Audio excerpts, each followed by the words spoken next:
Good morning बच्चों, कैसे हो?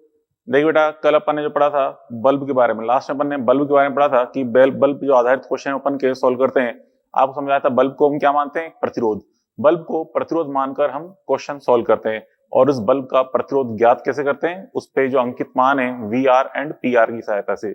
ठीक है, तो पी आर वी आर से अपन क्या निकाल लेते हैं बच्चों? बल्ब का प्रतिरोध निकाल लेते हैं। कैसे निकालते हैं? आर बराबर वी स्क्वायर अपॉन पी की सहायता से, मतलब V square R upon P R, इसकी सहायता से अपन निकाल लेते हैं बल्ब का प्रतिरोध। ठीक है, फिर आपको बताया था कि जो बल्ब की ब्राइटनेस है, ठीक है, बल्ब की ब्राइटनेस हम कैसे डिसाइड करते हैं? हीट से, जो उत्पन्न ऊष्मा है उसकी सहायता से। ठीक है, मतलब ब्राइटनेस प्रोपोर्शनल टू क्या होता है? हीट होती है। तो जिस बल्ब में जितनी ज्यादा ब्राइटनेस होगी, मतलब जितनी ज्यादा हीट प्रोड्यूस होगी, उसकी ब्राइटनेस उतनी ही ज्यादा होगी। ठीक है, और फिर बताया था कि बल्ब अगर श्रेणी क्रम में जुड़े होते हैं तो श्रेणी क्रम में ब्राइटनेस ज्यादा किसकी होती है बच्चों? जिसकी पावर कम है। ठीक है, और समांतर क्रम में जैसे घरों में ब्राइटनेस ज्यादा किसकी होगी? जिसकी पावर ज्यादा है। ठीक है, जिसपे अंकित पाठ्यांक ज्यादा है उसकी पावर मतलब उसकी ब्राइटनेस ज्यादा उत्पन्न होगी किसपे? घरों में, मतलब समांतर क्रम संयोजन में। ठीक है, ये चीज अपन ने कल पढ़ी थी। चलो अब आगे इस पे, कल अपन ने बच्चों इस पे 2-3 क्वेश्चन तो देख ही रहे थे। चलो 3-4 क्वेश्चन और अपन देखें। 3 क्वेश्चन सोल्व कर चुके थे, ये 4 क्वेश्चन अपन और सोल्व करेंगे इस पे। देखिए क्वेश्चन नंबर 1 पे ध्यान दें, क्या है क्वेश्चन 1 कह रहा है? यदि बल्ब ए बी सी एक समान हो तो इनकी तीव्रता क्रम क्या होगा? मतलब इस प्रकार से बल्ब है, तीनों बल्ब एक समान है, तीनों बल्ब एक समान है, मतलब तीनों के प्रतिरोध एक जैसे हैं। जैसे मान लो इसका प्रतिरोध आर है, ठीक है, इसका प्रतिरोध आर है, इसका भी आर है, इसका भी आर है, तीनों प्रतिरोध एक समान है। ठीक है, बल्ब एक समान है, प्रतिरोध भी समान होगा। ठीक है, तो यहाँ से बच्चों अब इसमें देखिए देखिए ये सप्लाई है, मेन सप्लाई, यहाँ से आई धारा स्टार्ट हुई। ठीक है, आई धारा स्टार्ट हुई। अब यहाँ से देखिए यहाँ पे धारा, दोनों प्रतिरोध बराबर है, धारा बराबर बराबर बटेगी। इधर गई I/2, इधर भी क्या जाएगी? I/2। दोनों में धारा का बंटवारा बराबर बराबर होगा। क्लियर? तो चलो अब यहाँ पे हमें इस पे ब्राइटनेस बतानी है। ब्राइटनेस समानुपाती क्या होती है? हीट। तो हमें हीट ज्ञात करने के लिए पहले धारा ज्ञात करनी पड़ेगी। तो कैसे ज्ञात करें? तो देखिए यहाँ पे हम देख रहे हैं सॉल्यूशन नंबर 4। तो बच्चों पहले हम निकालें नेट करंट आई बराबर क्या होता है बच्चों? वी स्क्वायर अपॉन, आई बराबर वी अपॉन आर नेट। ठीक है, इस सर्किट का नेट रेजिस्टेंस क्या होगा? देखिए ये आर और आर दोनों क्या बना रहे हैं? समांतर क्रम, तो इसका मान क्या बन जाएगा? R/2।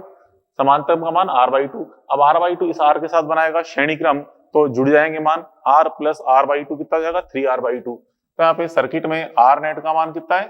3R/2, ये रख दिया 3R/2, तो 2 चल जाएगा ऊपर, तो क्या जाएगा? 2V/3R। ये तो क्या निकाले अपन ने? धारा का मान। ठीक है, परिपथ में नेट धारा आ गई I बराबर 2V/3R। अब बच्चों यहाँ पे देखिए ए में धारा कितनी आ रही है? आई, तो अपन एच ए निकालें। एच ए बराबर क्या होता है फॉर्मूला? आई स्क्वायर आर टी। आई स्क्वायर आर टी, धारा इसमें आई है, प्रतिरोध इसका आर है, तो आई स्क्वायर आर टी कर देंगे। तो आई का मान रख दें 2V/3R square into R T. तो यहाँ से देखिए ये 4/9 हो जाएगा, ये 4/9 V square upon R T. ये क्या गई? ए में उत्पन्न ऊष्मा। चलो बी में और सी में देखें, तो बच्चों बी और सी में दोनों धारा I/2 है, दोनों के प्रतिरोध भी आर आर है, तो दोनों में ऊष्मा भी क्या आएगी? समान। ठीक है, तो एच बी बराबर H C is equal to क्या जाएगी? I/2 square R T. ठीक है, अब आई का मान रख देंगे 2V/3R है, तो बटा 2 करेंगे तो यहाँ से 2 हट जाएगा, तो V/3R आएगा। तो V/3R का और स्क्वायर से क्या बन जाएगा? 1/9 V square upon R T. ठीक है, यह मान। अब यहां से आप देख सकते हो बच्चों, इसमें यहाँ पे एच ए का मान सबसे ज्यादा है, मतलब ब्राइटनेस किसकी ज्यादा आएगी? ए की। तो हम कहते हैं अतः एच ए, इसलिए बच्चों H A is greater than H B बराबर एच सी। ठीक है, ये आ जाएगा इसका आंसर। तो हमसे जो ब्राइटनेस का क्रम पूछा है कि ब्राइटनेस का क्रम क्या होगा? तीव्रता क्रम, तो जो ऊष्मा क्रम है वही ब्राइटनेस का क्रम आएगा, ये आ जाएगा इसका आंसर। ठीक है, अब देखिए अगला क्वेश्चन कह रहा है कि उपरोक्त परिपथ में यदि सी अचानक फ्यूज हो जाए तो ए व बी की तीव्रता पर क्या प्रभाव पड़ेगा? तो जो सी अचानक फ्यूज हो जाए तो से उस तरफ से परिपथ डिस्कनेक्ट हो जाएगा, अर्थात सी में धारा जाना बंद हो जाएगी। तो जो सी में धारा जाना बंद हो जाएगी तो यहाँ से सी को हटा दें। तो हमसे क्या कह रहा है? यहाँ पे सी फ्यूज हो गया, तो यहाँ से फ्यूज होते मतलब इसका फिलामेंट टूट जाएगा, इधर धारा नहीं जाएगी, तो सी को हटा दो, धारा नहीं जाएगी इधर, ये हटा दिया मैंने सी को, ये सी को हटा दिया। तो अब ये सर्किट बचेगा इस तरह से। ठीक है, अब यहाँ पे देखें, यहाँ से धारा, अब यहाँ मान लो धारा इस जगह आई डैश है, क्योंकि परिपथ में प्रतिरोध चेंज हो गया ना, तो धारा भी चेंज हो जाएगी। आई डैश, तो ये धारा इधर जाएगी, आई डैश इधर भी जाएगी, आई डैश, तो इस प्रकार से आई डैश धारा प्रवाहित होगी ए और बी में, ठीक है। तो अब इस आई डैश का मान क्या होगा, देखिए पहले अपन देखें दोनों आर ए और बी क्या बना रहे हैं, श्रेणी क्रम। आर आर का श्रेणी क्रम क्या हो जाएगा, 2r हो जाएगा। तो यहाँ पे आई नेट निकालें, धारा आई नेट बराबर मतलब आई डैश बराबर V upon R dash net करेंगे, क्योंकि आर डैश का मान क्या बन रहा है बच्चों, 2r, तो बन जाएगा रिजल्ट। तो क्या मतलब बच्चों, यहाँ पे इस जगह परिपथ में प्रतिरोध का मान चेंज हो गया है, इससे धारा चेंज हो गई। पहले आर नेट कितना आ रहा था, 3r/2, अब कितना आ रहा है 2r, तो इसलिए धारा भी चेंज होगी, इसलिए मैंने आई डैश लिखा है इसको, आई डैश, ठीक है। अब बच्चों देखो दोनों में ए और बी में धारा समान जा रही है, कितनी है, आई डैश है, ठीक है। तो यहां से अपन देखते हैं एच डैश ए बराबर एच डैश बी बराबर क्या जाएगा, I dash square R T. I dash square R T का उपयोग करेंगे, तो यहां से आई डैश का मान कितना है, रख दो आई डैश का मान, तो यहां से v अपॉन 2 आ रही है, v अपॉन 2 रख दिया, स्क्वायर आर टी। तो यहां से क्या बन जाएगा, 1/4 जाएगा, 1/4 v square upon R into T, ये आ गया रिजल्ट।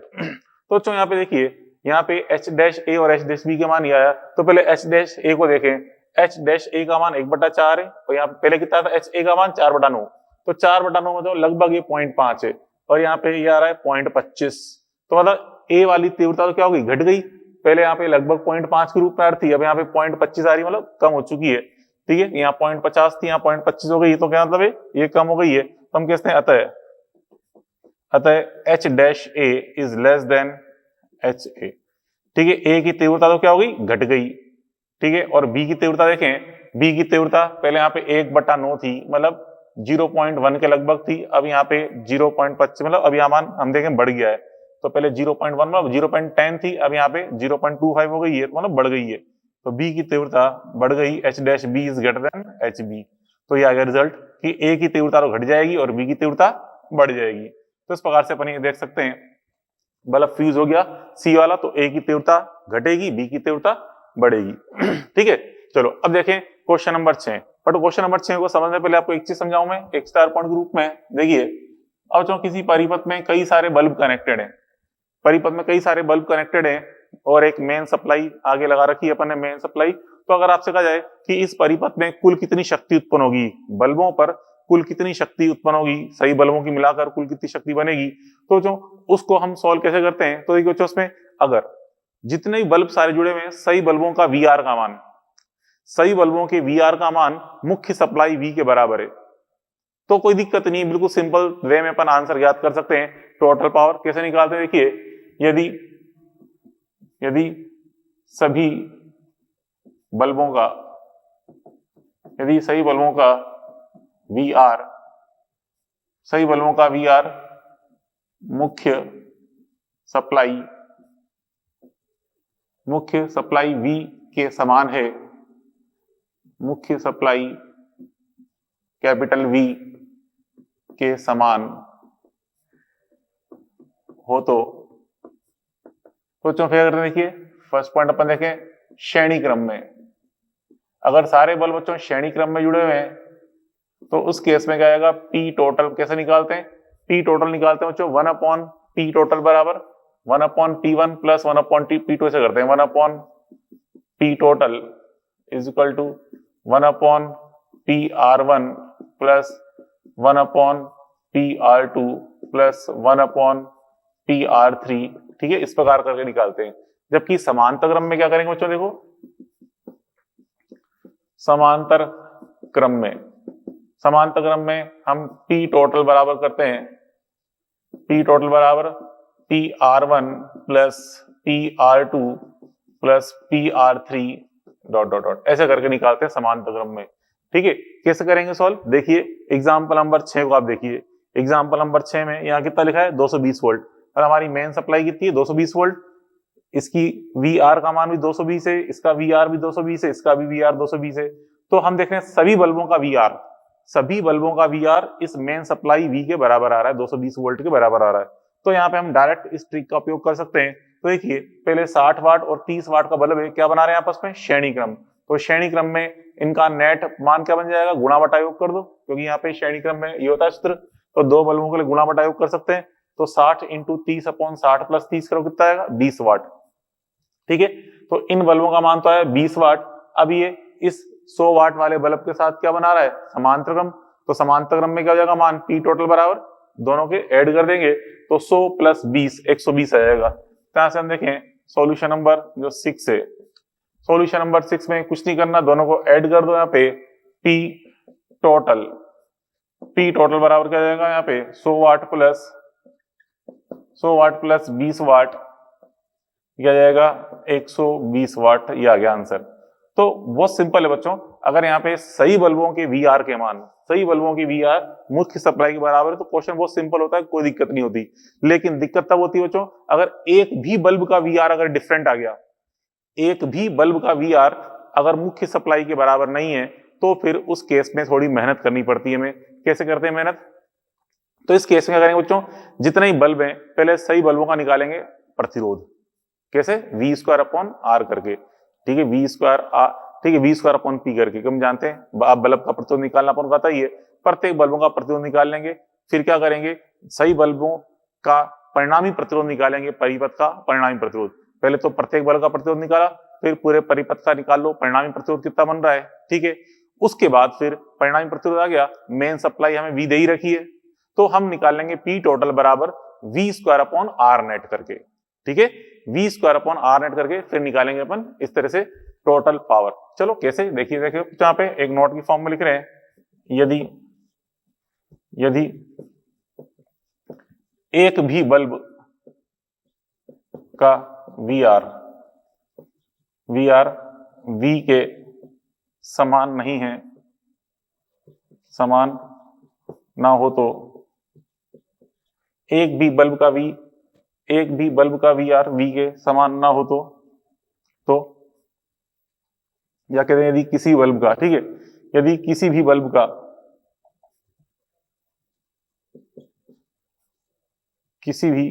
का वीआर वी के समान ना हो तो निम्नानुसार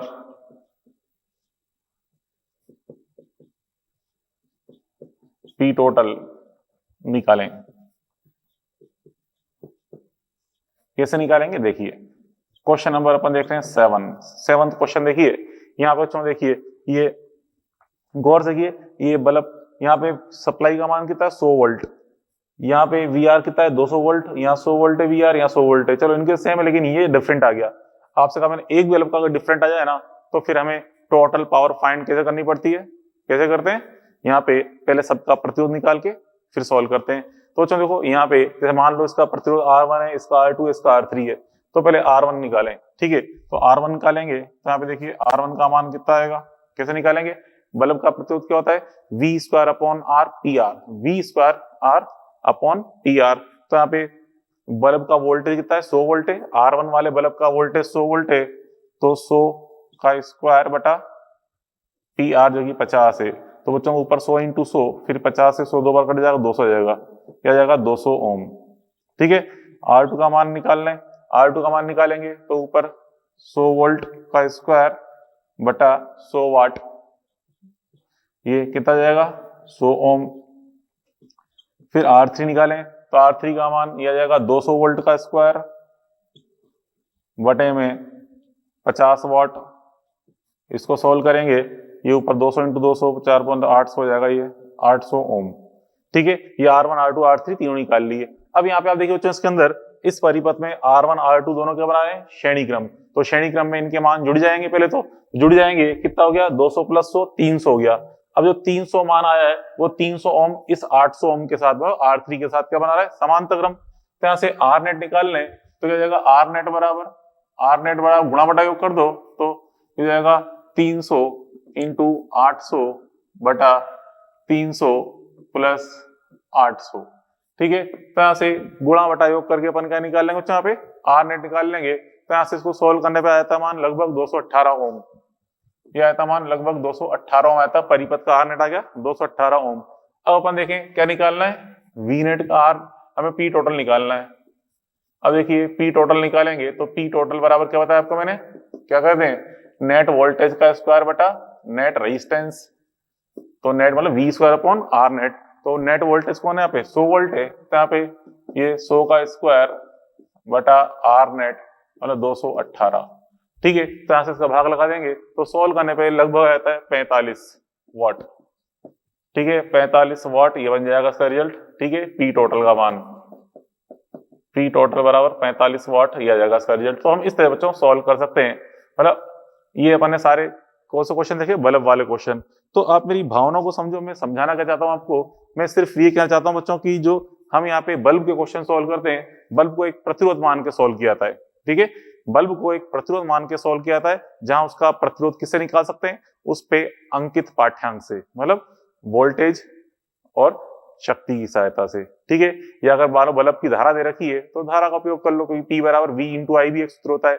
तो क्या मतलब बल्ब पे जो अंकित मान है उनकी सहायता से अपन क्या निकाल लेंगे, बल्ब का प्रतिरोध निकाल लेंगे। ठीक है, तो यहाँ तक तो बच्चों बल्ब वाले क्वेश्चन अपन ने सॉल्व कर लिए। अब देखते हैं अपन फ्यूज वायर के बारे में। तो बच्चों देखो अभी स्टार्ट करते हैं अपन फ्यूज वायर के बारे में। ठीक है, फ्यूज वायर क्या होता है बच्चों, देखो आपने कई बार देखो घरों में, हम जानते हैं घरों में जितने भी उपकरण है, जितने भी उपकरण है, टीवी, फ्रिज, ठीक है, बल्ब, हीटर, सारे के सारे किसमें जुड़े होते हैं, समांतर क्रम संयोजन में। ठीक है, मुख्य सप्लाई के साथ सभी के सभी समांतर क्रम में जुड़े होते हैं। जैसे अपन देख रहे हैं ये फैन, टीवी, बल्ब, हीटर, ये सारे मुख्य सप्लाई के साथ क्या बनाए, समांतर क्रम संयोजन में जुड़े हुए हैं। ठीक है, तो जो हमारे हम जानते हैं घर में सप्लाई कितनी आती है, 220 वोल्ट, जिसके कारण इन सभी परिपथ में मतलब धारा प्रवाहित हो रही होती है।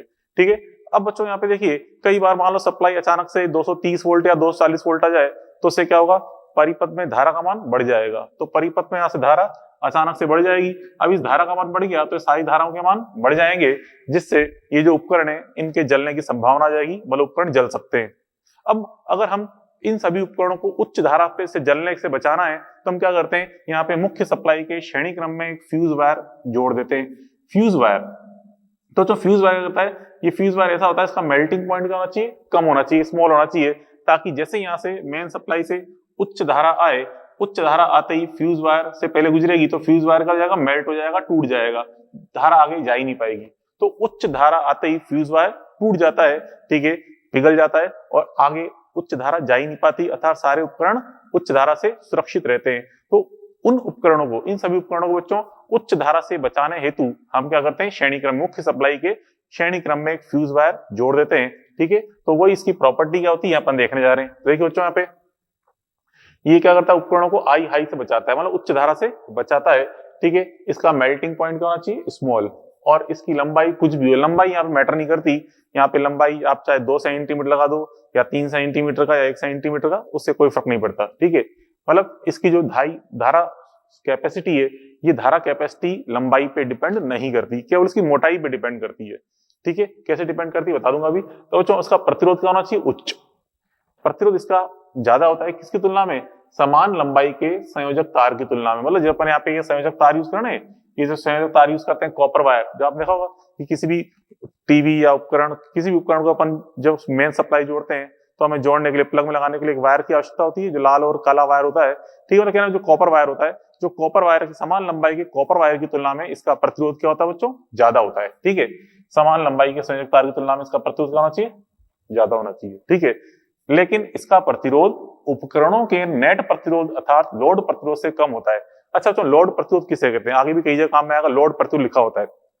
लोड प्रतिरोध किसे कहते हैं बच्चों, ये जो हमारी सप्लाई है, ये सप्लाई है, इस सप्लाई की सहायता से हम इन सभी उपकरणों को चला रहे हैं एक साथ।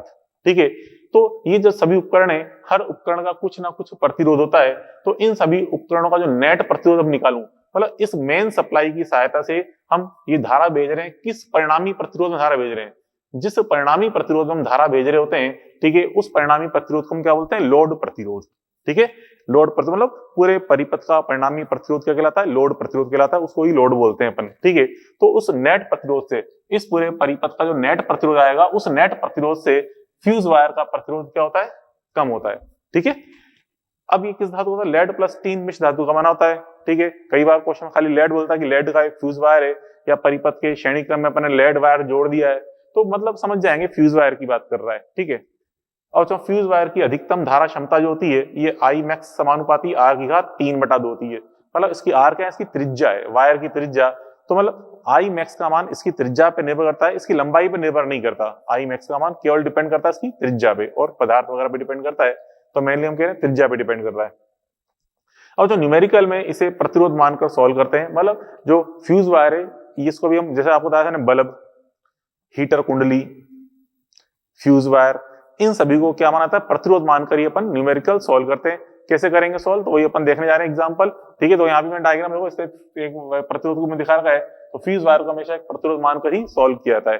कैसे सॉल्व करते हैं, देखिए चलो एग्जाम्पल अपन देखें, ये जेई मेन 30 में पूछा गया एग्जाम्पल। ठीक है, क्या है एग्जाम्पल, पहले उसके लिए पीछे आप हल्का सी एक चीज समझाऊं। देखिए बच्चों, या आपने कई बार देखा होगा, जैसे अपन घरों में जब भी अपन स्विच हीटर का स्विच ऑन करते हैं, हीटर काफी उच्च प्रदीप होता है, काफी हैवी होता है। ठीक है, जैसे अपन हीटर का स्विच ऑन करेंगे, काफी ज्यादा शक्ति का होता है हीटर बच्चों, जैसे स्विच ऑन करेंगे, स्विच ऑन करते आपने देखा होगा कि जो साथ में कोई कमरे में बल्ब जल रहा होता है, बल्ब की इंटेंसिटी थोड़ी कम हो जाती है, ब्राइटनेस कम हो जाती है, बल्ब की ब्राइटनेस थोड़ी सी कम हो जाती है।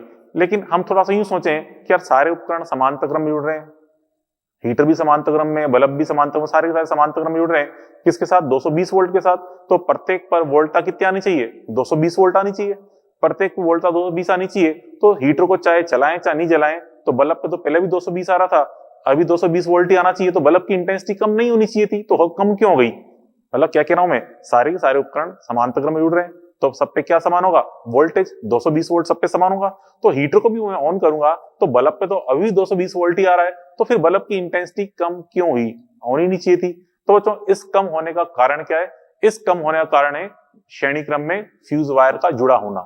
ठीक है, मेन सप्लाई के साथ श्रेणी क्रम में फ्यूज वायर का जुड़ा होना। हाँ, अगर फ्यूज वायर जुड़ा हुआ नहीं है तो यहाँ पे सारे के सारे उपकरण, क्योंकि आप देखिए बच्चों यहाँ पे ये फ्यूज वायर अगर नहीं होता यहाँ पे, तो ये मुख्य सप्लाई के साथ सारे के सारे समांतर क्रम में आ रहे हैं। ठीक है, लेकिन फ्यूज वायर के कारण क्या होगा, मेन सप्लाई के साथ ये श्रेणी क्रम बना है, उसके बाद जाके समांतर क्रम में आएगी। ठीक है, अगर फ्यूज वायर नहीं होता तो ये मेन सप्लाई का वोल्टेज सब पे अप्लाई आरोपित था, तो हीटर का स्विच ऑन करोगे ना तो भी किसी की भी यहाँ पे ब्राइटनेस कम नहीं होगी। ठीक है, मतलब बल्ब की ब्राइटनेस कम नहीं होगी, लेकिन फ्यूज वायर जुड़ा होने के कारण ही यहाँ पे ब्राइटनेस कम हो गई है। ठीक है, तो अगर आपने स्विच ऑन किया, ब्राइटनेस कम नहीं हुई, तो इसका मतलब बहुत खतरनाक बात है, क्योंकि इसका मतलब यह है कि फ्यूज वायर रास्ते में जुड़ा हुआ ही नहीं है। नहीं जुड़ा हुआ है तो हाई वोल्टेज आते ही आपके सारे उपकरण डिस्टर्ब होने की संभावना रहेगी। ठीक है, तो अगर स्विच ऑन करने पे बल्ब की ब्राइटनेस कम हो रही है तो ये मान के लिए अच्छी बात है, मगर इसका मतलब रास्ते में फ्यूज वायर डेफिनेटली जुड़ा हुआ है। ठीक है, तो चलो इस पे अपन क्वेश्चन देखें क्या कह रहा है। यहाँ बच्चों ये बल्ब और हीटर दोनों क्या बना रहे हैं, आपस में समांतर क्रम में जुड़ रहे हैं। ठीक है, और यहाँ पे अपन ने ये इस सप्लाई के श्रेणी क्रम में फ्यूज वायर जोड़ रखा है अपन ने। ठीक है, यहाँ ऊपर दिखा दे, कोई दिक्कत नहीं बच्चों, इसको उठा के बेटा यहाँ दिखाओ चाहे यहाँ दिखाओ, क्या फर्क पड़ना है, तो एक ही बात है यहाँ पे। और ये बल्ब और हीटर दोनों क्या बना रहे हैं, समांतर क्रम, मतलब घर वाले क्वेश्चन की बात कर रहे हैं। ठीक है, कोई दिक्कत नहीं, यहाँ पे बैटरी दिखा दी, बैटरी दिखाओ या ए सप्लाई दिखाओ, वोल्टेज तो वही रहता है। ठीक है, यहाँ बच्चों फ्यूज वायर है, ये बल्ब और ये हीटर जुड़ रहे हैं आपस में।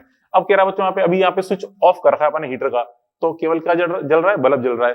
तो यार हीटर का स्विच ऑन कर देने पर बल्ब के पोटेंशियल डिफरेंस में कितनी कमी हो जाएगी आपको बतानी है, बल्ब के पोटेंशियल डिफरेंस में कितनी कमी हो जाएगी। तो चलो सॉल्व करते हैं इसको बच्चों। आपका बच्चों इन सभी क्या मानते हैं अपन, रेजिस्टेंस। तो रेजिस्टेंस मानते तो पहले हमें क्या निकालने पड़ेंगे, सभी के प्रतिरोध निकालने पड़ेंगे। फ्यूज वायर का दे रखा है 6 ओम, हमें इनके निकालने पड़ेंगे। पहले बल्ब का निकालें प्रतिरोध, R bulb is equal to, कैसे निकालते हैं, पी रेजिस्टेंस पर बल्ब का वी स्क्वायर अपॉन पी करके। तो वी स्क्वायर अपॉन पी करेंगे तो उसका वोल्टेज कितना है, 120 स्क्वायर अपॉन 60 कर दो, 120 स्क्वायर अपॉन 60 कर देंगे। यहाँ से बच्चों सॉल्व करने पे इसका जो रेजिस्टेंस आएगा यह आता है 240 ओम, 240 ओम। ठीक है, ऐसे ही फिर हीटर का निकालें, हीटर का निकालेंगे वही वी स्क्वायर अपॉन पी करके, तो वोल्टेज का स्क्वायर मतलब 120 का स्क्वायर अपॉन 240। ठीक है, 120 का स्क्वायर अपॉन 240 कर लेंगे, तो सॉल्व करने पे यह आता मान 60 ओम आता है, 60 ओम। ठीक है, अब बच्चों अभी तो स्विच ऑफ है, चलो स्विच ऑन भी अगर करें तो स्विच ऑन करने पे क्या होगा बच्चों, स्विच ऑन करने पे ये दोनों प्रतिरोध क्या बनाएंगे आपस में, समांतर क्रम। तो उसका नेट प्रतिरोध कैसे निकाल लेंगे, गुणा बटा योग करके। तो चलो उसका ही मान निकाल दें, आर बी एच का मान, मतलब बल्ब एंड हीटर का नेट रेजिस्टेंस जो कि समांतर क्रम बना रहे हैं। तो 240 इंटू 60 अपॉन 240 प्लस 60। ठीक है, तो इसका गुणा बटा योग कर लो, तो गुणा बटा योग करने पे माना आता है बच्चों 48 ओम, 48 ओम आता है, ये बन जाता है 48 ओम। ठीक है, अब चलो यहाँ पे निकालें, तो बच्चों तो प्रारंभ में हम देख रहे हैं अभी ये स्विच ऑफ है, ये स्विच ऑफ है, यहाँ से ये फ्यूज वायर और बल्ब क्या बनाएंगे आपस में, श्रेणी क्रम, क्योंकि इसमें धारा जाएगी नहीं ना, तो यहाँ की धारा सीधी पूरी पूरी यहाँ से गुजरेगी, मतलब फ्यूज वायर और बल्ब क्या बनाएंगे, श्रेणी क्रम बनाएंगे। तो हम देखें प्रारंभ में आर एफ व आर बी श्रेणी में है, ठीक है। और जो आर एफ आर बी श्रेणी क्रम में, और जो श्रेणी क्रम में हम जानते हैं वोल्टेज का बंटवारा होता है। ये वोल्टेज हमारी कितना 200 120 वोल्ट है, 120 वोल्ट का कुछ मान इस पे आएगा और कुछ मान इस पे आएगा, मतलब यहाँ पे बटेगा, बंटवारा हुआ 120 वोल्ट का। तो श्रेणी क्रम में हम बंटवारा कर दें, बंटवारा हम जानते हैं वोल्टेज बंटवारा किस रूप में होता है बच्चों, आर के अनुपात में, क्योंकि V बराबर आई आर, श्रेणी क्रम में आई सेम होती है तो V समानुपाती क्या आएगा आर, तो V समानुपाती आर के अनुसार बंटवारा कर दें। ठीक है, इससे अपन देखें बंटवारा करें वोल्टेज का, तो VB इज इक्वल टू, मतलब बल्ब पे जो विभवांतर आएगा कितना आएगा, टोटल वोल्टेज जो कि कितना है 120 वोल्ट इनटू बल्ब का प्रतिरोध कितना है 240 बटे में 240 प्लस 6, तो उसको सॉल्व करेंगे, ये आ जाएगा मान 117 वोल्ट। कितना आ गया 117 वोल्ट आ गया। मतलब बच्चों अभी बल्ब पे जब ये श्रेणी क्रम फ्यूज जुड़ा था तो इस पे कितना विभवांतर आ रहा था 117 वोल्ट। हालांकि बच्चों ये 120 वोल्ट वाला सप्लाई वाला बल्ब है, इसकी अंकित वोल्ट 120 है, लेकिन अभी प्रारंभ में इस पे कितना वोल्ट आ रहा है 117 वोल्ट आ रहा है फ्यूज वायर के कारण। फ्यूज वायर नहीं होता तो पूरा की पूरा 120 वोल्ट जो हमारी सप्लाई थी ना पूरा पूरा बल्ब पे आ रहा होता, लेकिन अभी फ्यूज वायर श्रेणी क्रम में जुड़ा हुआ है, इसलिए बल्ब की वोल्टता कितनी बन रही है 117 वोल्ट बन रही है बल्ब की वोल्टता। ठीक है, अब यहाँ पे अपन देखें इसमें, फिर अब देखें स्विच ऑन कर दिया अपन ने, स्विच ऑन कर दें तो जो स्विच ऑन कर देने पर अब यहाँ पे आप देखिए, यहाँ पे अब ये दोनों आपस में समांतर क्रम आएंगे, तो जो फ्यूज वायर है वो इनका जो परिणामी प्रतिरोध है उसके साथ बनाएगा श्रेणी क्रम, मतलब आर एफ, जो आर है आर एफ व आर बी एच श्रेणी में है।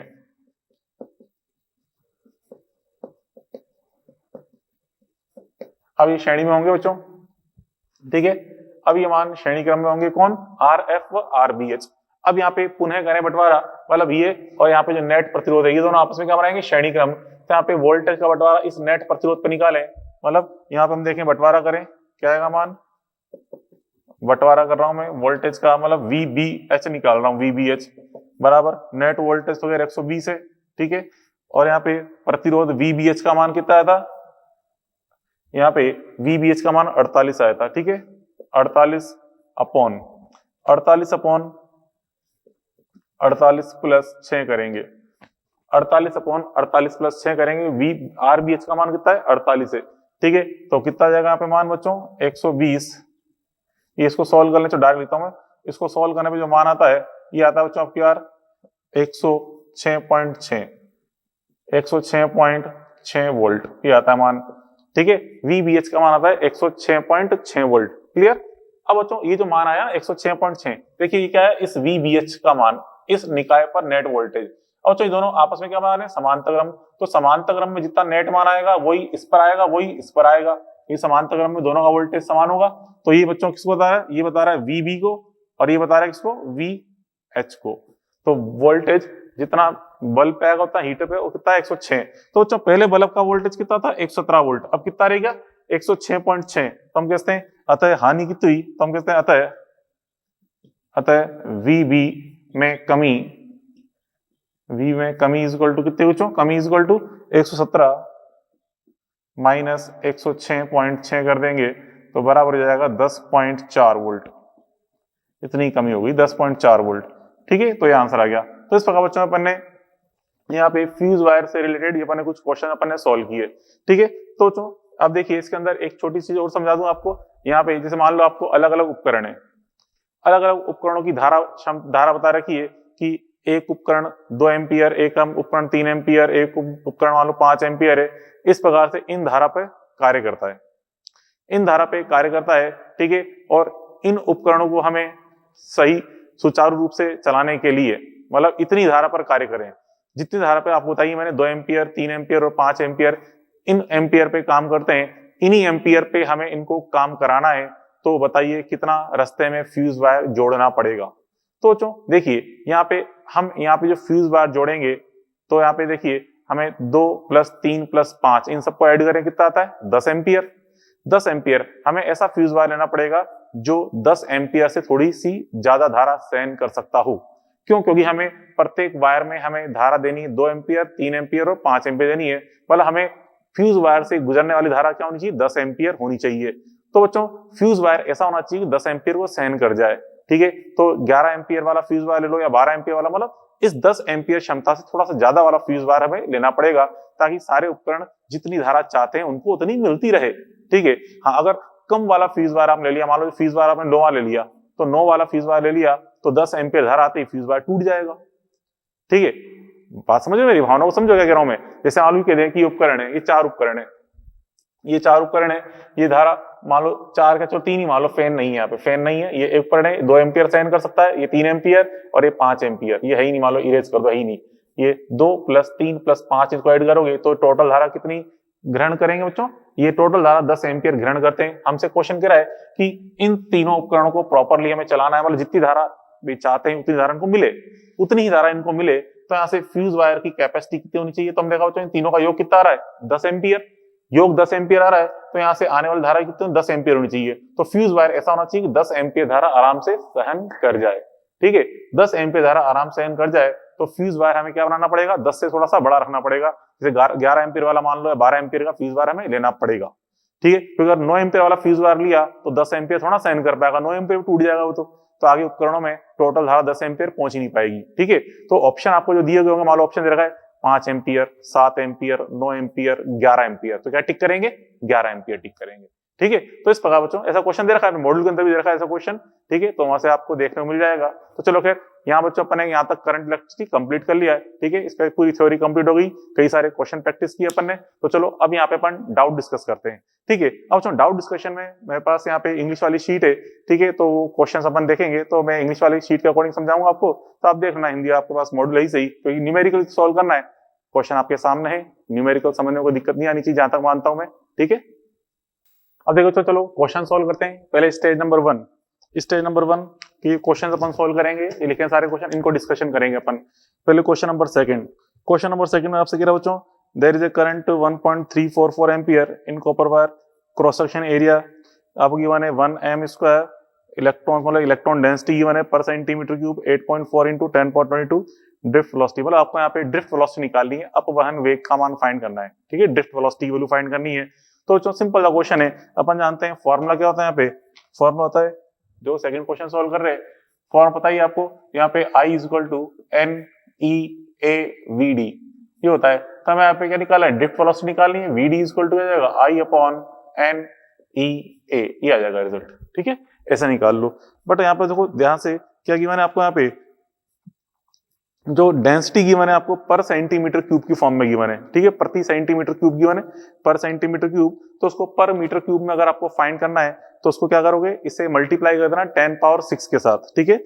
मतलब जो स्मॉल n की वैल्यू है कितनी जाएगी? 8.4 × 10⁻22 × 10⁻6, ठीक है। तो ये मल्टीप्लाई करके फिर आप रखना इसकी वैल्यू, आई समझ? चलो उसके बाद देखिए क्वेश्चन नंबर 2 के बाद क्वेश्चन नंबर 4। तो यहाँ पे क्वेश्चन नंबर 4 देखिए, क्वेश्चन नंबर 4 यहाँ पे आपसे कह रहा है potential difference applied conductor length L radius R, potential difference double drift velocity. देखिए ड्रिफ्ट वेलोसिटी मतलब जो अपवन वेग है उसका मान अपन देख रहे हैं किस टाइप से डिपेंड करता है? पोटेंशियल डिफरेंस पे। ये देखिए सिंपल जो क्वेश्चन है, यहाँ पे क्वेश्चन नंबर 4 अपन पहले पढ़ चुके हैं बच्चों। रिलेशन ड्रिफ्ट वेलोसिटी होती है अपवन वेग, इसकी वैल्यू क्या होती है? ये होता है फॉर्मूला E⁻V/ml × τ। ये फॉर्मूला लिख चुके हैं पहले अपन, याद है? ये लिखा अपन ने फॉर्मूला, ठीक है। EV/ml। तो यहाँ से जो ड्रिफ्ट वेलोसिटी की वैल्यू है ये क्या होगी? प्रोपोर्शनल टू V होगी, ठीक है। वोल्टेज के समानुपाती होगी। तो वोल्टेज को अपन यहाँ पे कर रहे हैं, डबल कर रहे हैं, तो VD की वैल्यू भी क्या हो जाएगी? डबल हो जाएगी, ठीक है। तो क्या जाएगा इसका आंसर? 3rd हो जाएगा। क्लियर? अब देखें क्वेश्चन नंबर 6। देखिए क्वेश्चन नंबर 6 क्या बच्चों? क्वेश्चन नंबर 6 में आपसे कह रहा है कि एक कॉपर ट्यूब बता रखी है, ठीक है। 5 मीटर की लेंथ है और इसके एक्सटर्नल डायमीटर मतलब बाहर का जो व्यास है डायमीटर वो 10 सेंटीमीटर है और इसकी दीवारों की थिकनेस 5 mm दे रखी है, ठीक है। और इसका रो गिवन है आपको और इसका रेजिस्टेंस फाइंड करना है, क्या होगा? तो बच्चों देखो इस तरह से यहाँ पे क्वेश्चन कहना क्या चाहता है समझो। यहाँ बच्चों इस टाइप से ये कोई कॉपर ट्यूब है, ये ठीक है। ये कोई कॉपर ट्यूब है इस टाइप से, ये इस तरह से बता रखी बच्चों। तो यहाँ पे इसका जो रेजिस्टेंस है फाइंड करना है इस तरह से, ये LHS और RHS का यहाँ पे जो रेजिस्टेंस है इसकी लेंथ L अपन को दे रखी है, लेंथ L। अब यहाँ पे देखो इसका जो इंटरनल रेजिस्टेंस, ये इंटरनल रेडियस जो है इसकी आंतरिक त्रिज्या R1 और इसका जो एक्सटर्नल रेडियस है R2, ये अपन सोचें क्या होगी, हमें यहाँ पे इसकी थिकनेस दे रखी है, थिकनेस कितनी दे रखी है 0.5, मतलब यहां से लेकर यहां तक की थिकनेस है, ये थिकनेस, ये जो इसकी मोटाई है, ये थिकनेस हमें कितनी रखी मोटाई थिकनेस, इसका मान हमें गिवन है 5 mm, 5 mm मतलब 0.5 सेंटीमीटर, ये थिकनेस mm में दे रखी है, इसको सेंटीमीटर में लिखते हैं 0.5। और यहाँ पे देखिए, अब यहाँ पे जो इसका एक्सटर्नल डायमीटर है, बाहर का जो व्यास है इसका, वो कितना है 10 सेंटीमीटर, तो उसका हाफ कर दें तो इसकी जो रेडियस है R2, तो R2 इक्वल टू क्या जाएगी, R2 इक्वल टू जाएगी यहाँ पे 5 सेंटीमीटर। कैसे बच्चों, हमने जो डायमीटर देखा 10 का हाफ कर दिया तो कितना आ गया 5 सेंटीमीटर। और जो उसकी इंटरनल रेडियस है, आंतरिक वाली त्रिज्या है, रेडियस कैसे निकाल लेंगे, R2 में से इस 0.5 को माइनस कर दो, तो 5 माइनस 0.5 करेंगे तो क्या जाएगा ये 4.5 सेंटीमीटर। ठीक है, 4.5 सेंटीमीटर ये हो जाएगा रिजल्ट इसका। ठीक है, अब कुछ नहीं करना है यहाँ पे, अब यहाँ पे इसके अंदर बच्चों क्या करेंगे, अब यहाँ पे अप्लाई करना formula rho R equal to, यहाँ पे इसका रेजिस्टेंस क्या होता है बेटा, यहाँ पे इसका रेजिस्टेंस मतलब ये इस तरह से ये A पॉइंट है मान लो, और इस तरह से इधर से B पॉइंट है, ठीक है B पॉइंट, ठीक है, यहाँ से करंट इसमें जा रही है, इसमें I करंट, से आप इसका रेजिस्टेंस जो होगा RAB equal to, RAB equal to हम जानते हैं रो L अपॉन A होता है, ठीक है, एरिया, तो रो L अपॉन एरिया क्या बनेगा सर, जो क्रॉस सेक्शन एरिया है इसका, अनुप्रस्थ काट क्या आएगा sir, cross section area pi R2 square minus R1 square. ठीक है, बस अब कुछ नहीं करना है, वैल्यू पुट करके हमें सॉल्व करना है, उससे आंसर निकल जाएगा इसका। ठीक है, क्वेश्चन नंबर 4 के बाद, क्वेश्चन नंबर 6 के बाद देखिए क्वेश्चन नंबर 17। क्वेश्चन नंबर 17 देखिए, यहाँ पे क्वेश्चन नंबर 17 में आपसे क्या बोल रहा है, आई करंट, एक वायर से करंट आई फ्लो हो रही है, ड्रिफ्ट वेलोसिटी VD है, ठीक है, और यहाँ पे same current flow wire of diameter 2D, same material, mean drift velocity find करनी है, मतलब जो दूसरा तार है उसकी डायमीटर मतलब रेडियस डबल है, पहले वाले की तुलना में दूसरे वाले की त्रिज्या दुगनी है, मतलब रेडियस डबल हमें दे रखी है, तो डायमीटर डबल है तो रेडियस भी डबल ही होगी। ठीक है, अब यहाँ पे देखिए ड्रिफ्ट वेलोसिटी की डिपेंडेंसी पूछ रहा है क्या है, तो हम देखें क्वेश्चन नंबर 17 जो है, 17 में अपन जानते हैं बच्चों, जो ड्रिफ्ट वेलोसिटी का फॉर्मूला अपन लिखा ही था, ड्रिफ्ट वेलोसिटी का फॉर्मूला E कैपिटल V टॉ अपॉन ml, ये लिखा ही अपन ने फॉर्मूला। ठीक है, अब यहाँ पे देखो इसके अंदर, यहाँ पे इसमें E टॉ अपॉन ml को तो मैंने एज इट इज रख दिया। अब जो यहाँ पे पोटेंशियल डिफरेंस V है, ठीक है, पोटेंशियल डिफरेंस V को हम क्या लिखते हैं I इंटू R, हम जानते हैं V इक्वल टू आता है करंट इंटू रेजिस्टेंस, तो इस V को लिख दो IR, V को हम क्या रख दें I इंटू R रख दें, ठीक है, I इंटू R। अब यहाँ पे इसके अंदर I को तो आप एज इट इज रखें E tau I upon ml। अब जो रेजिस्टेंस का फॉर्मूला होता है अपन जानते हैं रो L अपॉन A होता है, रेजिस्टेंस का फॉर्मूला क्या होता है रो L अपॉन A, यहां से L से L कट जाएगा, ठीक है, L से L कट जाएगा, तो हम देखते हैं ड्रिफ्ट वेलोसिटी प्रोपोर्शनल टू क्या जाएगा 1 अपॉन A, तो VD इज प्रोपोर्शनल टू क्या होगा बेटा 1 अपॉन A आ जाएगा, तो 1 upon A means 1 upon D square, diameter square, क्योंकि एरिया क्या होता है pi R square, area pi R square होता है, means area is proportional to radius square या कहते हैं डायमीटर स्क्वायर। अब यहाँ पे आपने डायमीटर को आपने डबल कर दिया है, तो वेलोसिटी क्या हो जाएगी V/4 हो जाएगी। ठीक है, तो this implies VD dash is equal to क्या जाएगा V/4 हो जाएगा रिजल्ट, ये आ जाएगा, क्योंकि अपन ने डायमीटर डबल कर रहे हैं तो वेलोसिटी 1/4 हो जाएगी। ठीक है, क्वेश्चन नंबर 17 के बाद अपन देखें क्वेश्चन नंबर 19। ठीक है, क्वेश्चन नंबर 22। चलो क्वेश्चन नंबर 22 देखें क्या कह रहा है यहाँ पे क्वेश्चन नंबर, चलो 19 मिलते हैं, क्वेश्चन नंबर 19, यहाँ पे क्वेश्चन नंबर एक्स्ट्रा 19 देख लेते हैं, क्वेश्चन नंबर 19 को सोल्व कर लेते हैं। 19 तो जो क्वेश्चन नंबर 19 अपन देखें क्या कह रहा है यहाँ पे क्वेश्चन नंबर 19 में, यहाँ पे ये 18 का पार्ट है, 19 कह रहा है in above question reading of ammeter A when internal resistance of battery is 2 ohm। ठीक है, यहाँ पे अब देखिए, यहाँ पे क्वेश्चन नंबर जो 19 है इसको हमें सोल्व करना है, 19 को 19। और यहाँ पे देखिए इसमें क्वेश्चन नंबर 19 में बैटरी का आंतरिक प्रतिरोध हमें दे रखा है, इंटरनल रेजिस्टेंस हमें गिवन है। ठीक है, तो यहाँ पे पहले हम यहाँ पे नेट रेजिस्टेंस फाइंड करें, सर्किट का नेट रेजिस्टेंस क्या होगा बेटा आर नेट इक्वल टू, यहाँ पे आर नेट की वैल्यू क्या आएगी, आर नेट इक्वल टू, यहाँ पे देखिए बेटा 12 ohm एंड 4 ohm क्या बना रहे हैं आपस में पैरेलल कॉम्बिनेशन, तो पहले इनका मल्टीप्लाई अपॉन सम कर लें तो क्या आएगा 12 इंटू 4 अपॉन 12 प्लस 4।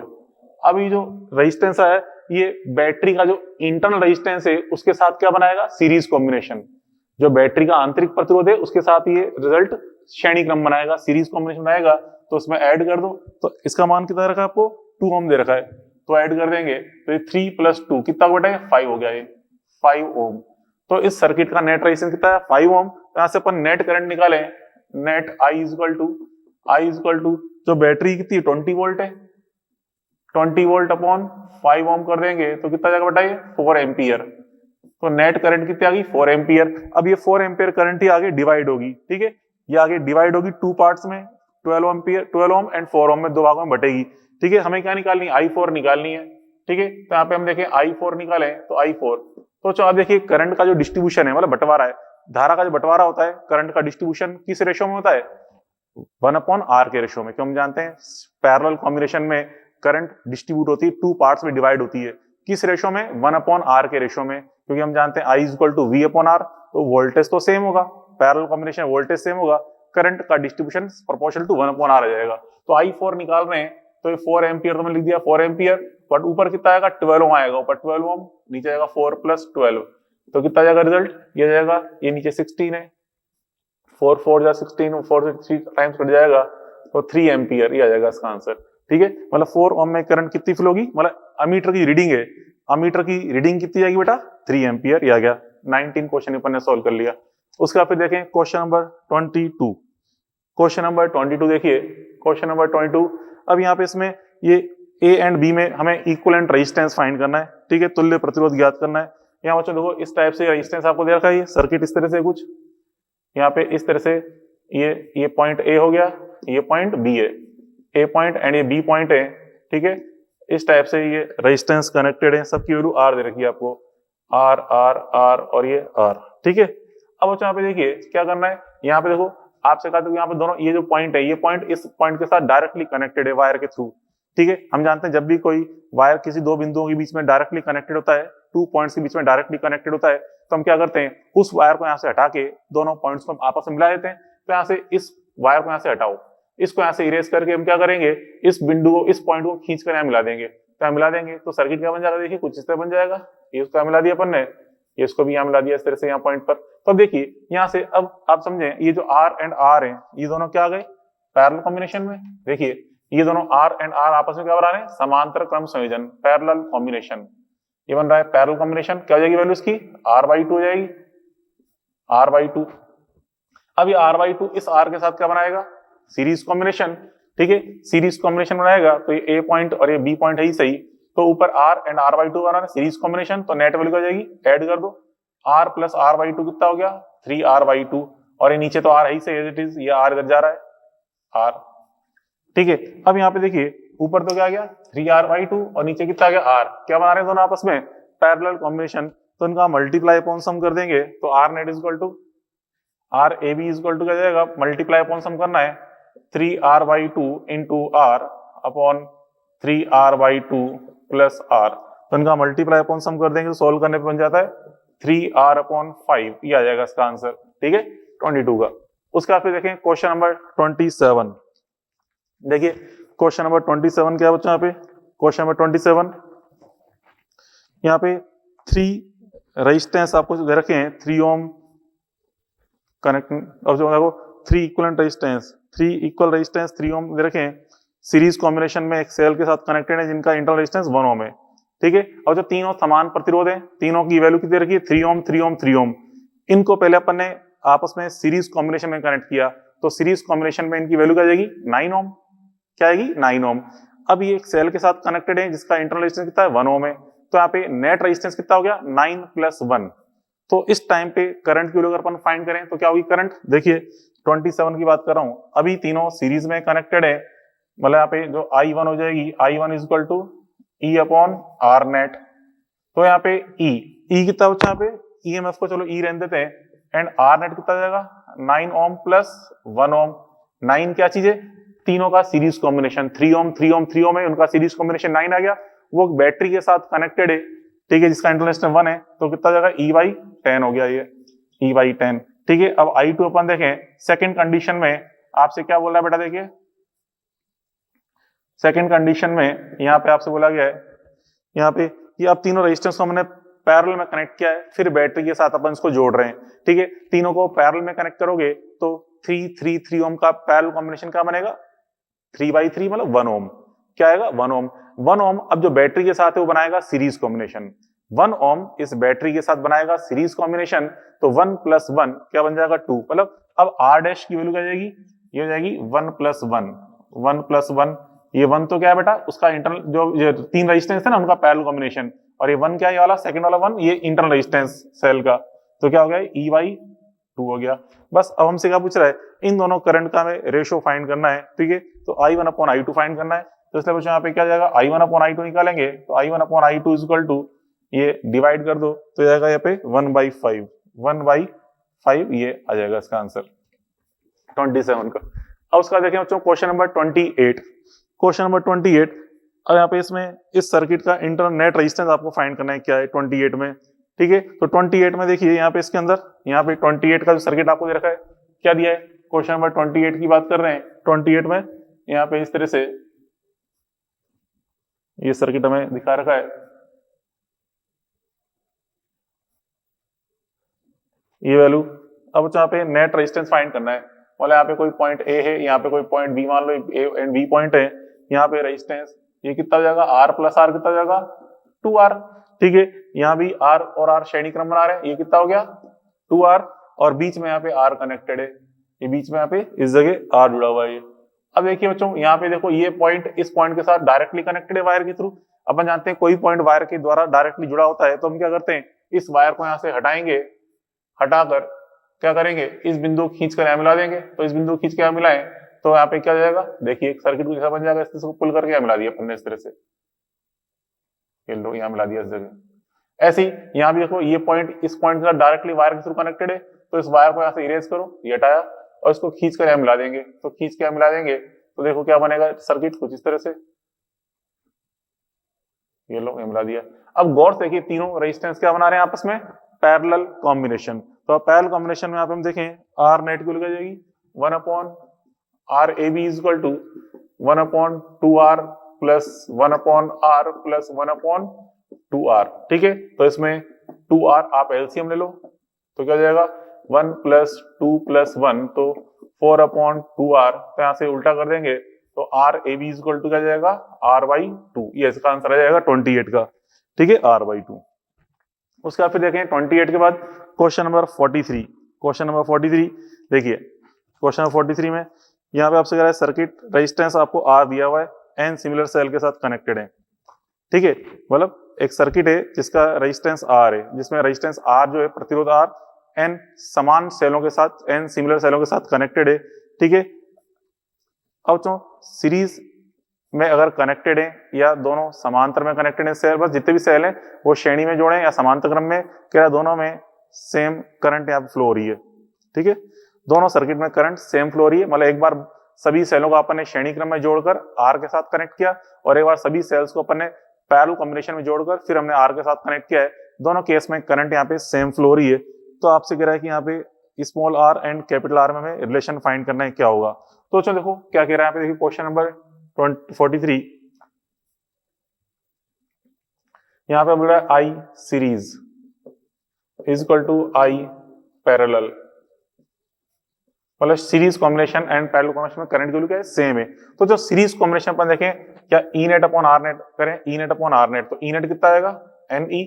आप जानते हो सीरीज कॉम्बिनेशन में नेट EMF, नेट विद्युत वाहक बल कितना होता है नेट EMF NE के बराबर NE, ठीक है। और R नेट क्या जाएगा, R net is equal to ये जाएगा R plus net internal resistance क्या आएगा बच्चों NR, हुआ नहीं होगा, ये नेट EMF ये नेट रेजिस्टेंस। फिर यहाँ पे देखें पैरेलल कॉम्बिनेशन में नेट EMF तो कितना आता है E, हम जानते हैं पैरेलल कॉम्बिनेशन में जितने भी सेल हैं सारे सेल सेम है, उनका पैरेलल कॉम्बिनेशन नेट EMF वही रहता है E के बराबर ही।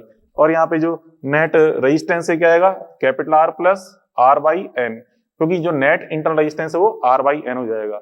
अब यहाँ से ये E से E कैंसिल कर दें, ठीक है, तो क्रॉस मल्टीप्लाई करके सोल्व कर लो, तो यहाँ पे सोल्व करने पे आ जाएगा R is equal to small r बराबर कैपिटल R, इसको सोल्व कर लीजिए, झूठ नहीं बोल रहा, ये आंसर आ जाएगा इसका, ठीक है 43 क्लियर। तो 43 के बाद अपन देखें क्वेश्चन नंबर 56, क्वेश्चन नंबर 56 देखिए बच्चों क्वेश्चन नंबर 56 जो है यहाँ पे क्वेश्चन नंबर 54 एंड 55 का आगे पार्ट है क्वेश्चन नंबर 56। तो पहले क्वेश्चन नंबर 54 अपन देख लें क्या कह रहा है बच्चों। आपसे कह रहा है गैलोमीटर का रेजिस्टेंस आपको दे रखा है 3663 ओम। ठीक है, इसके साथ हमने एक शंट इस तरह जोड़ रखा है कि यहाँ पे जो टोटल जो करंट है उसका केवल 1/34 करंट किस में से पास होता है, गैलोमीटर में से। ठीक है, 1/34 मतलब I/34, I/34 करंट कहां से पास हो रहा है, गैलोमीटर से। इसका मतलब जो रिमेनिंग करंट है, शेष करंट है कितनी है, 33 I/34, वो कहां से गुजर रही है, ऊपर S से क्रॉस आउट हो रही है। ठीक है, तो यहां से कहा है कि शंट की वैल्यू अपन को फाइंड करनी है। ठीक है, तो चलो शंट की वैल्यू फाइंड कर लेंगे। 54 में निकल जाएगा आराम से। 54 में पूछा है कि इसका नेट रेजिस्टेंस क्या होगा, वो भी निकाल लेंगे। अब यहाँ पे इसका जो नेट रेजिस्टेंस है 55 का, 55 में देखो इसमें 54 एंड 55 में जो आंसर दे रखे हैं, इसमें 54 का जो आंसर दे रखा है 2 दे रखा है, मतलब 111। 55 का जो आंसर है, 55 का आंसर थर्ड दे रखा है, मतलब 107.7।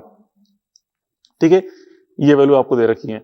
अब बेटा यहाँ पे इसमें देखिए नेट रेजिस्टेंस, अमीटर का जो नेट रेजिस्टेंस बना उसका वैल्यू कितनी है, 107.7। अब आपसे कह रहा है क्वेश्चन 56 पढ़िए कह रहा है the external resistance which must be connected in series with main circuit so that total current in main circuit remain unchange. मतलब बच्चों देखो यहाँ पे आपको गैलोमीटर दिया था।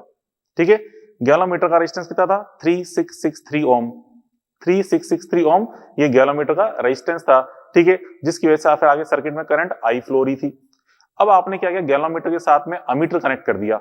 अमीटर कनेक्ट मतलब गैलोमीटर के साथ में शंट कनेक्ट कर दिया। शंट कनेक्ट कर देने पर नेट रेजिस्टेंस कितना हो गया, 107.7। पहले जो कितना था बेटा, पहले स्टार्टिंग में 3663 ओम था क्योंकि अकेला गैलोमीटर कनेक्टेड था।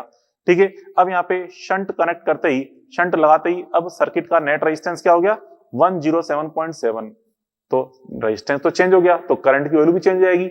अब हमें वापस उतनी ही करंट फ्लो करनी है, उतनी करंट प्रोवाइड करनी जितनी पहले हो रही थी। पहले रेजिस्टेंस कितना था, 3663 ओम, अब जो कि हो गया 107.7। तो हमें इसको वापस बनाना है, कितना, 3663 ओम बनाना है। तो जो अभी 107.7 ओम आया था उसके श्रेणी क्रम में कितना एक्स्ट्रा ऐड करेंगे, तो माइनस कर दो 3663 में से, अपने आप पता चल जाएगा। तो यहाँ पे देखो बच्चों, यहाँ पे क्वेश्चन क्या कह रहा है 56 में अपन देखें इनिशियल रेजिस्टेंस। इनिशियल रेजिस्टेंस क्या था बेटा, इनिशियल रेजिस्टेंस यहाँ पे था बेटा इसमें 3663 ओम। ठीक है, इनिशियल रेजिस्टेंस 663 ओम था क्योंकि ओनली गैलोमीटर कनेक्टेड था। ठीक है, because only galvanometer, only G connected, क्योंकि केवल गैलोमीटर कनेक्टेड था, तो इसलिए इनिशियल रेजिस्टेंस क्या था, 363 ओम। ठीक है, तो यहाँ पे देखें after shunt resistance of ammeter क्या होगा, resistance after shunt, net resistance कितना बन गया बच्चों, यहाँ पे नेट रेजिस्टेंस ऑफ अमीटर की बात करें, net resistance is equal to कितना था, जो नेट रेजिस्टेंस यहाँ पे ये भी आपने कहा 107.7 आया। ठीक है, 107.7 ओम। ठीक है, ये आया। अब बच्चों यहाँ पे हमें इनिशियल के इक्वल रेजिस्टेंस ऑब्टेन करना है, मतलब वापस रेजिस्टेंस हमें क्या बनाना है, 363 ओम बनाना है। तो बच्चों for same current as initial, for same current as initial, extra resistance हमें कितना ऐड करना पड़ेगा, R extra is equal to. ठीक है, आर एक्स्ट्रा कितना, क्योंकि सेम करंट चाहिए तो सेम रेजिस्टेंस भी चाहिए होगा हमें, तो सेम रेजिस्टेंस के लिए हमें कितनी, यहाँ पे ओनली 107.7 आ रहा है, तो एक्स्ट्रा रेजिस्टेंस कितना लाएंगे, 3663 में से माइनस कर दो 107.7, तो इसको माइनस कर देने पे जो आंसर आ जाएगा 3555.3 ओम। ये हमें अप्लाई करना पड़ेगा सीरीज में। ठीक है, इसको अप्लाई करेंगे in series combination of ammeter. ठीक है, तो 107.7 में इसको ऐड करोगे वापस ये बन जाएगा वही, तो ये आ जाएगा इसका आंसर। मतलब हमें एक्स्ट्रा जो रेजिस्टेंस जोड़ना पड़ेगा श्रेणी क्रम में, सीरीज कॉम्बिनेशन में कितना जोड़ना पड़ेगा, 355.3 ओम, इतना हमें एक्स्ट्रा जोड़ना पड़ेगा। ठीक है, तो बच्चों ये तो अपन ने पढ़ लिया, स्टेज 1 के क्वेश्चन अपन ने कंप्लीट कर लिए। ठीक है, तो चलो फिर आज के लिए वो थे, बाकी कल जो क्वेश्चन है ये अपन स्टेज 2 एंड स्टेज 3 क्वेश्चन कल सोल्व करते हैं। ठीक है, कल मिलते हैं। Okay, good bye.